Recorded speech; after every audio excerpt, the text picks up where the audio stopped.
El 24 de junio de 2026, dos terremotos consecutivos de magnitud 7,2 y 7,5 sacudieron el norte de Venezuela en menos de un minuto. Más de 2.295 personas murieron, más de 11.000 resultaron heridas. Edificios enteros colapsaron en Caracas y La Guaira. Los hospitales se desbordaron, pero no solo por el terremoto. Se desbordaron porque ya estaban al límite antes de que llegara el primer sismo.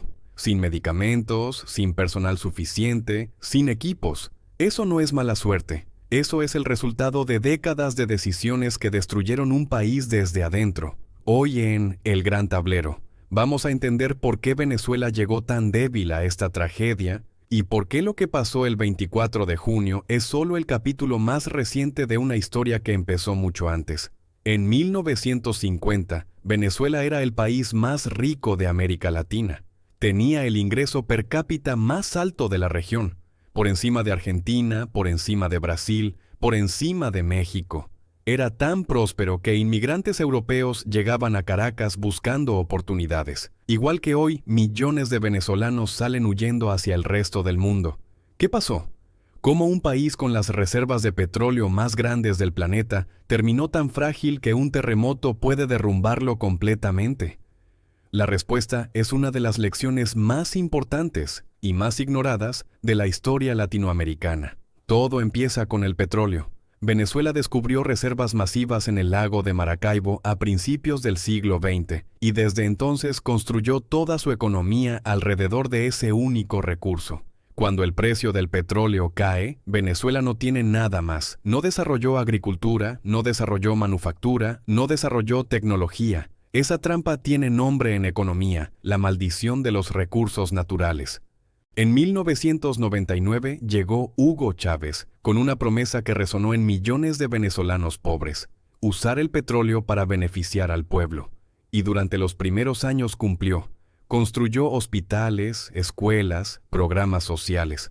La pobreza bajó, pero también tomó el control político de PDVSA y la convirtió en herramienta política en lugar de empresa eficiente. Cuando Nicolás Maduro asumió en 2013 y el petróleo se desplomó en 2014, el castillo de naipes colapsó. Los supermercados se vaciaron, los medicamentos desaparecieron. La inflación llegó al 1.700.000% en 2018. Más de 7 millones de venezolanos abandonaron el país. La mayor crisis migratoria de la historia latinoamericana. El colapso no fue solo mala suerte, fue el resultado de decisiones específicas. Controles de precios que destruyeron la producción local, expropiaciones que ahuyentaron la inversión, impresión descontrolada de dinero y corrupción institucionalizada. Y ahora, el terremoto llegó a golpear un país que ya estaba de rodillas. Los equipos de rescate internacionales que llegaron de México, Chile, Estados Unidos y Europa encontraron algo que los impactó. No solo edificios derrumbados, sino un sistema de salud sin insumos, una infraestructura eléctrica colapsada y un gobierno que tardó días en coordinar la respuesta. La tragedia natural reveló la tragedia institucional. El 24 de junio de 2026, el mundo vio algo que los venezolanos ya sabían desde hace años, que su país no tiene capacidad de responder a una crisis. Mientras equipos internacionales de rescate de más de 20 países llegaban a ayudar, el gobierno tardó días en coordinar una respuesta coherente. Las cifras oficiales de muertos diferían enormemente de las estimaciones de organismos internacionales.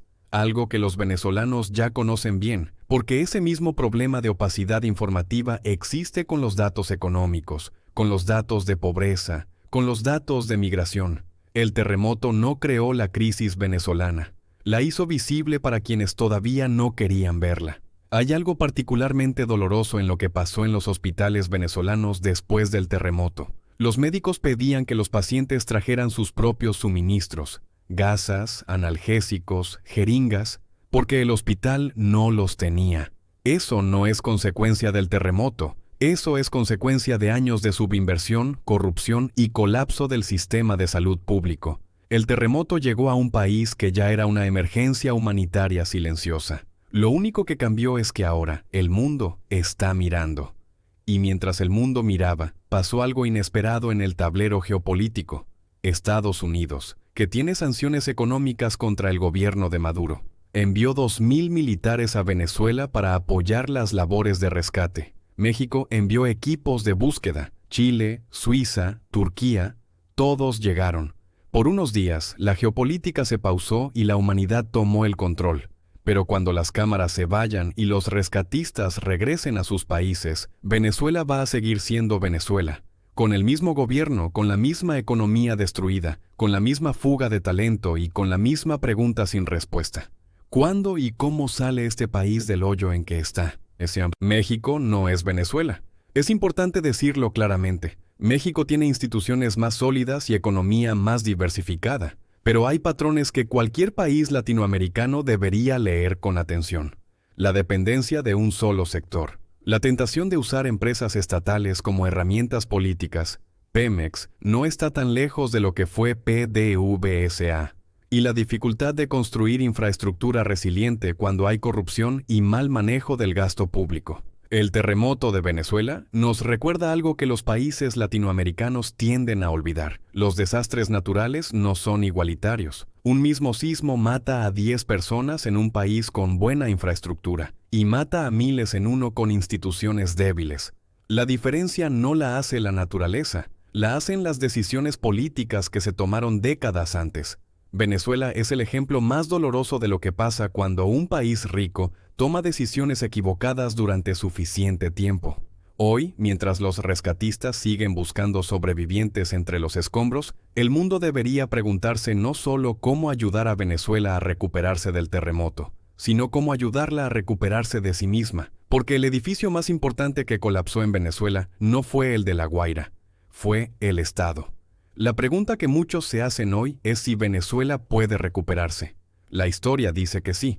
Países que han vivido tragedias similares han logrado reconstruirse. Pero la reconstrucción física es la parte fácil. Lo que Venezuela necesita reconstruir no se hace con grúas ni con cemento. Se reconstruye con instituciones honestas, con elecciones libres, con inversión que regrese cuando haya confianza y con líderes dispuestos a poner al país por encima del poder.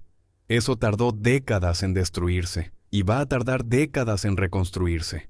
El terremoto del 24 de junio fue devastador, pero el verdadero terremoto en Venezuela empezó mucho antes, y ese todavía no ha terminado. Si este análisis te hizo pensar, dale like y suscríbete a El Gran Tablero. El próximo video: ¿por qué Israel y Palestina nunca llegan a la paz?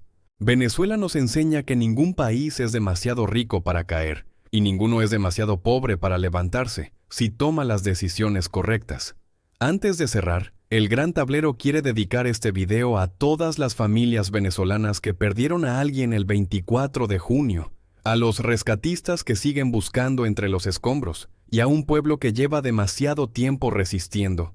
Primero la crisis, ahora la tierra misma.